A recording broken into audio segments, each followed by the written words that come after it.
မင်္ဂလာပါ Stelnex မှာကျေးဇူးပါတယ်စောက်ချမ်းကြီးရဲ့ခါးကိုချိုးဖို့အတွက် Absolute Bane ကရောက်လာခဲ့ပါပြီအစက Absolute Batman ကိုအကောင်ကြီးအရန်ကြီးလို့နဲ့စောက်ရမ်းကျန်းလို့ဆိုပြီးတော့စောက်ချမ်းကြီးဆိုပြီးတော့နာမည်ပေးထားခဲ့ပေမဲ့အခု issue number 9မှာတော့ Absolute Batman ထက်တောင်မှအကောင်9ဆလောက်ကြီးရဲ့ Bane ကိုယာဒူးပြောင်းပေးရမလို့ဖြစ်လာခဲ့ပါပြီ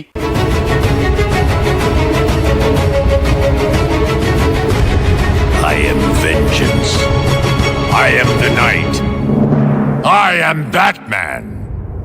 โอเคအခု issue အစကိုတိုင်းပြည်ငယ်လေးတစ်ခုမှာအဆောင်အကျက်များနေတဲ့အခန်းလေးတစ်ခုထဲမှာစာထားခဲ့ပါတယ်ဒီအခန်းထဲမှာရှိနေကြတာက Quarak နဲ့ Conduct တိုင်းပြည်ကိုစီတို့ရဲ့ခေါင်းဆောင်အကြီးအကဲတွေဖြစ်နေကြပါတယ်ပြောနေကြတာအရာသူတို့နိုင်ငံနှစ်ခုဒီစစ်ဖြစ်လာခဲ့ကြတာဟိုးဘိုးဘေးတွေခေတ္တကဖြစ်ပြီးတော့အခုတော့ရပ်လိုက်ကြရအောင်ဆိုတဲ့စကားမျိုးငြိမ်းချမ်းရေးစကားမျိုးတွေကိုပြောဆိုနေကြခြင်းဖြစ်ပါတယ်သူတို့ဒီယနေ့ကနေစပြီးတော့ယခုနေ့ကနေစပြီးတော့စစ်မဖြစ်ကြတော့ဘူးမိဖက်ဆွေတွေဖြစ်ပါပြီဆိုပြီးတော့ကြေညာတော့မယ်လို့ဆိုရင်လက်ရှိပြီးတော့အတူတူထွက်လာခဲ့ကြပါတယ်ဗတ်တကားဖွင့်ကနီးကြမှာတကားအဝါကနေပြီးတော့စီးကြလာနေတဲ့သွေးတွေကြောင့်နှစ်ယောက်သားကြောင်သွားကြပါတယ်တကားဖွင့်ကြည့်လိုက်တဲ့အချိန်မှာအပြင်မှာရက်နေတာက Absolute Bane ကြီးဖြစ်နေပါတယ် Bane ကတကားကိုတော့မှဖွင့်ပြီးမဝင်ဘူးသူကဒီတိုင်းဖောက်ပြီးတော့ဖျက်ရှောက်ဝင်လာခဲ့ပါတယ်and သူကသူလာရတဲ့အကြောင်းအရင်းကိုပြောပြလာခဲ့ပါတယ် Bane ဒီအခုနိုင်ငံနှစ်နိုင်ငံကတင်းမြတ်သွားကြမှာကိုမလိုလားဘူးအခုလည်းဒီနှစ်ကောင်ကတိတ်တဆိတ်ငြိမ်းချမ်းရေးအကြောင်းကိုပြောနေကြတာကိုကြားမိလို့ရောက်လာခဲ့တာဖြစ်ကြောင်းကိုပြောလာခဲ့ပါတယ် and ဒီအခန်းထဲမှာတကယ်ဖြစ်ခဲ့တာကိုငါရှင်းပြမယ်အဲ့ဒါကမင်းတို့နှစ်ကောင်တွေကတကောင်ကတယောက်ကိုတစ္ဆာဖောက်ပြီးတော့တတ်ခဲ့တာဖြစ်မယ်အဲ့ဒါကပဲလေမင်းတို့နှစ်နိုင်ငံကိုစစ်ဆက်ပြီးတော့ဖြစ်စေလိမ့်မယ်ဆိုတေမဲ့သူကဘယ်သူဖြစ်မလဲဆိုပြီးတော့မေးလိုက်တဲ့အခါမှာဘိုးတော်အိုမာဆိုတဲ့ဘဲကမသေးချင်တာကြောင့် volunteer လုပ်ခဲ့ပါတယ်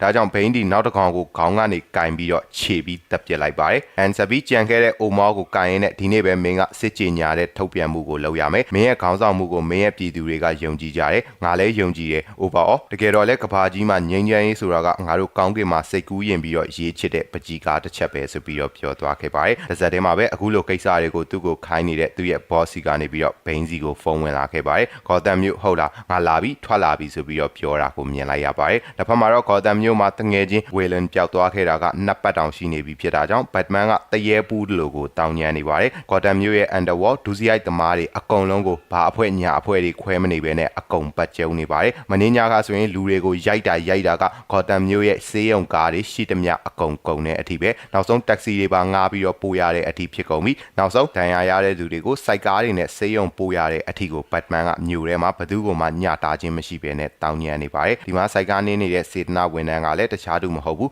Dick Grayson Nightwing ဖြစ်တယ်ဆိုတာကိုပါမြင်လိုက်ရပါတယ် Alfred က Bruce ကိုတားချင်ပေမဲ့ဒီကောင်ဒီဘတ်မန်ဖြစ်တာကြောင့်တားမရနိုင်ဘူးဆိုတာကိုနားလေနောက်ဆုံးကောင်လေးမင်းမချစရာရန်သူတွေတော့မှခုံသွားအောင်မယ်နော်ဆိုပြီးတော့ဘတ်မန်ကိုတတိပေးရတဲ့အထိဖြစ်လာခဲ့ပါတယ် Gotham မြို့ရဲ့ရဲအရာရှိတယောက်ဖြစ်တဲ့ Barbara Gordon ကသူ့ရဲ့ apartment ထဲမှာဟင်းချက်ဖို့လုပ်နေတော့မှသူ့ရဲ့နာမည်ခေါ်တန်ကိုအနောက်ကနေပြီးတော့ကြားလိုက်ရပါတယ်အခန်းတစ်ခုထဲမှာဘတ်မန်ကသူ့ရဲ့မျက်နှာဖုံးကိုတိတ်တဆိတ်လေးလာထားသွားခြင်းဖြစ်ပြီးတော့ဘာဘရာကိုလမ်းပြီးတော့စကားပြောနေခြင်းဖြစ်ပါတယ်ဘတ်မန်ဒီတငယ်ချင်းကိုလူဆိုးတွေချားထဲမှာရှာမရတော့တဲ့အစုံမှာရဲတွေကိုအကူအညီတောင်းလာခြင်းဖြစ်ပါတယ် and yes ဘာဘရာမှာလည်းဘတ်မန်လိုချင်တဲ့အချက်အလက်တွေရှိနေပါတယ် but first အရင်ဆုံးဘာကြောင့်ဝေလန်ကိုလဲဆိုပြီးတော့မေးလိုက်တဲ့အခါမှာတော့ဘတ်မန်ကအဲ့ဒါကငါရဲ့တငယ်ချင်းဖြစ်နေလို့ပဲဆိုပြီးတော့ပြန်ဖြေလိုက်ပါတယ်ဘတ်မန်တွက်ထားတာကလည်းမှန်နေပါတယ်တကယ်တော့ရဲတွေစီမှာလည်းအကျင့်ပြတ်ခြာစားသူတွေရှိနေပြီးတော့ရဲတွေကိုယ်တိုင်ကပဲအဲ့ဒီ Arkham ဆိုတဲ့နေရာကြီးစီကိုဝေလန်ကိုဖမ်းပြီးတော့ပို့လိုက်တာဖြစ်ကြောင်းကိုသိလိုက်ရပါတယ်နောက်စာမျက်နှာတစ်ခုမှာတော့ Bruce ကရလာတဲ့ file နဲ့အတူတငယ်ချင်းတွေနဲ့ Alfred ကိုခေါ်ပြီးတော့ဆွေးနွေးအဖြေရှာကြပါတယ် Alfred ကဝင်ပြီးတော့မင်းတို့တငယ်ချင်းကပြန်မလာနိုင်တော့ဘူးဆိုတာကိုပြောလိုက်တယ်ဆက်ပြီးတော့အခုလိုနေရာကြီးတွေကအများကြီးရှိတယ်အခုလို Arc ABCD ဆိုပြီးတော့ရှိလာခဲ့တာကကဘာတပွန်းမှာ12ခုအထိရှိနေပြီအခု Gotham မြို့ရဲ့ဟာကတော့ Arc M ဖြစ်တယ်ဒီနေရာကြီးတွေက Black Site တွေဖြစ်တယ်အမောင်ချထားတဲ့နေရာကြီးတွေအထဲမှာဘာတွေရှိနေတယ်ဘာတွေလုပ်နေကြတယ်ဆိုတာကိုဘယ်သူမှမသိနိုင်ဘူးဗတ်ကြားရတလောက်တော့အဲ့ဒီထဲမှာသူတို့ကအဆိုးရွားဆုံးအရာတွေကိုလုပ်နေကြတယ်လူတွေကိုမထင်မှတ်ထားနိုင်တဲ့စမ်းသပ်မှုတွေလုပ်နေကြတယ်ဆိုပြီးတော့ရှင်းပြလာခဲ့ပါတယ် and Harvey စီကနေပြီးတော့သူတို့ကအဲ့ဒီနေရာကြီးအတွက် blueprint တချို့အစာအုပ်ဖွဲ့စည်းပုံတချို့ကိုရလိုက်ပါတယ်ဟိုးအရင်ခေတ်1800ကျော်ခေတ်လောက်ကဆိုရင်အဲ့ဒီနေရာကြီးဒီစေးရုံကြီးဖြစ်ခဲ့တယ်ဆိုပြီးတော့ပြောလာခဲ့ပါတယ် of course ပုံမှန် story တွေမှာလိုမျိုး Arkham Asylum အယူရောင်ကိုယူညွှန်းနေ နေခြင်းလည်းဖြစ်ပါတယ်။နောက်အခုတော့ blueprint တွေရပြီဆိုတော့ Batman ဒီလမ်းကိုသိပြီးဖောက်ဝင်လို့ရနိုင်ပြီ။ဒါပေမဲ့ဝင်တဲ့အခါမှာတကားတွေဖွင့်ကင်မရာတွေမသိအောင်နဲ့အလမ်းတွေမိမလာအောင်အတွက်ကို tech genius ဖြစ်တဲ့ Riddler ကိုသူကအကူအညီတောင်းခဲ့ပါတယ်။ Okay အခုနောက်ဝင်တော့မယ်အကုန်လုံးရလာပြီဆိုတဲ့အချိန်မှာတော့ Wayland ကိုကယ်ထုတ်လာတော့မယ်ဆိုပြီးတော့ပြောတဲ့အချိန်မှာတော့ Penguin ကထုံးစံအတိုင်း logic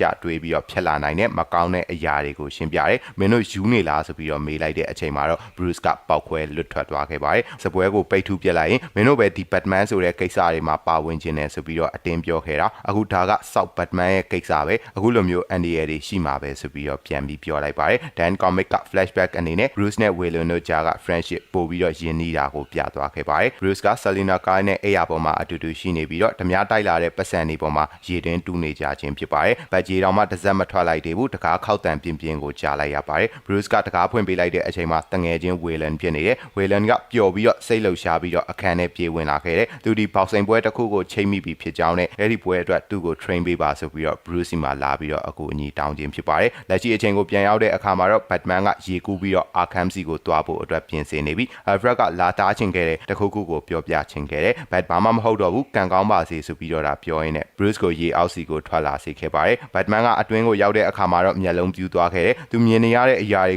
ကအတွင်းထဲမှာတိုးတက်မြင်မာတဲ့ပစ္စည်းကြီးတွေနဲ့မျိုးကြီးတစ်ခုစာအထိကိုကြီးမားတဲ့ facility ကြီးတစ်ခုဖြစ်နေပါတယ်။ငါဝင်ပြီဆိုပြီး Batman ကပြောရင် Batman ကဝင်သွားတဲ့အခါမှာတော့ Alfred ကရုတ်တရက်ကြီးနောင်နာတစ်ခုကိုရလာခဲ့ပါတယ်။ Why ဘာလို့ Bruce ကိုကံကောင်းပါစေဆိုပြီးတော့ပဲပြောလိုက်ပြီးတကယ်တမ်းသူကြုံတွေ့ရမယ့်အန်ဒီရဲတွေကိုမပြောဖြစ်ခဲ့တာလဲဆိုတာကိုပြန်တွေးနေမိပါတယ်။တကယ်တော့သူကိုယ်တိုင်လည်းအခုလို Bruce လိုအဖြစ်အပျက်မျိုးကိုကြုံခဲ့ဘူးပြီးအင်္ဂလန်မှာရှိနေတဲ့ Black Site တစ်ခုထဲမှာဆိုရင်သူရဲ့တငယ်ချင်းတစ်ယောက်ကိုကယ်တင်ဖို့အတွက်သူကစူးစမ်းကြည့်ခဲ့ဘူးတယ်။အဲ့ဒီအတွင်းထဲကိုလေးလာကြည့်ခဲ့ပြီးအထဲမှာရှိနေတာတွေကဘာတစ်ခုမှအကောင်းမရှိဘူး။ပို့ပြီးတော့ဆိုးတာကအဲ့ဒီနေရာကြီးဒီသူရဲ့တငယ်ချင်းကိုပြောင်းလဲပစ်ခဲ့တာပဲလို့ဆိုရင်လည်း eye patch နဲ့မျက်လုံးတစ်ဖက်လက်နေတဲ့လူတစ်ယောက်ကိုမြင်လိုက်ရပါတယ်။ And yes ဒါဒီ Batman ရဲ့အဆိုးဆုံး villain တွေကတကောင်ပြစ်တဲ့ Deathstroke ကိုရည်ညွှန်းနေခြင်းလည်းဖြစ်နိုင်ပါတယ်။ဆက်ပြီး Alfred ကဒီနေရာကြီးဒီ Batman နဲ့သူ့ရဲ့တငယ်ချင်းတွေယူဆထားတာတဲ့အများကြီးပို့ပြီးတော့အန်ဒီရဲရှိတယ်။ Bruce ကိုဘာကြောင့်သူကမပြောမိခဲ့တာလဲဆိုတာကိုနောင်တရနေတော့မှ Batman နဲ့သူနဲ့ကလည်းအဆက်အသွယ်ကပြတ်တောက်သွားခဲ့ပါပြီ။ Batman က radio မှာဘာမှမကြားရတော့တဲ့အပြင်သူမြင်နေရတဲ့အရာကြီးတွေက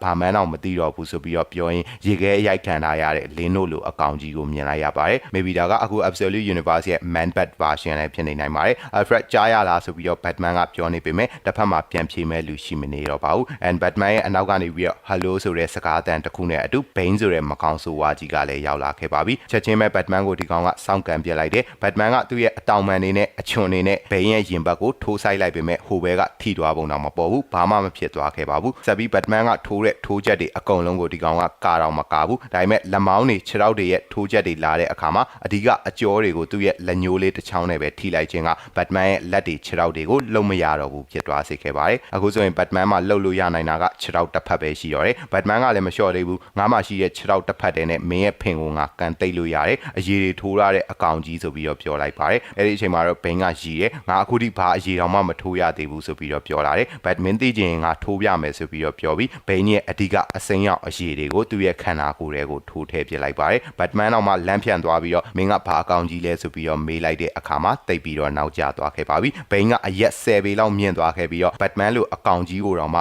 ခေါင်းကနေပြီးတော့ပိတ်ကင်ထားတယ်။ငါက Bane ပဲမင်းရဲ့အိမ်အစ်စ်ကနေပြီးတော့ကြိုဆိုပါတယ်။မင်းကိုငါတို့ကဒီမှာအခုစမ်းသက်ကြတော့မယ်လို့ပြောပြီးတော့အဆုံးသတ်သွားခဲ့ပါတယ်။ Fucking hell my guys Absolute Batman ကတော့ကြမ်းပြီးရင်ကြမ်းလမ်းပြီးရင်လမ်းတော့မယ်အနေအထားမှာရှိပါတယ်။ဘာတွေဆက်ဖြစ်မလဲ Batman နဲ့ Bane တို့ကြားက fight ကိုသိချင်ကြသေးတယ်ဆိုရင်တော့နောက်လာမှာထွက်လာမယ့်အပိုင်မှာလာရောက်ပြီးတော့စီမျောပေးကြဖို့အတွက်လည်းဖိတ်ခေါ်ချင်ပါတယ် and as always guys ဗီဒီယိုလေးတွေကိုကြိုက်ကြလို့ channel ကိုတိုက်ရိုက် support လုပ်ပေးချင်ကြဆိုရင်တော့ဗီဒီယိုတွေတက်လာတဲ့အခါ US VPN တွေခံပြီးတော့ကြည့်ပေးကြဖို့ရတက်လာတဲ့ကြော်ညာလေးတွေကိုစောင်းအောင်ကြည့်ပေးကြဖို့အတွက်လည်းတောင်းဆိုချင်ပါတယ်နောက်ဗီဒီယိုတွေမှာပဲတွေ့ကြရအောင်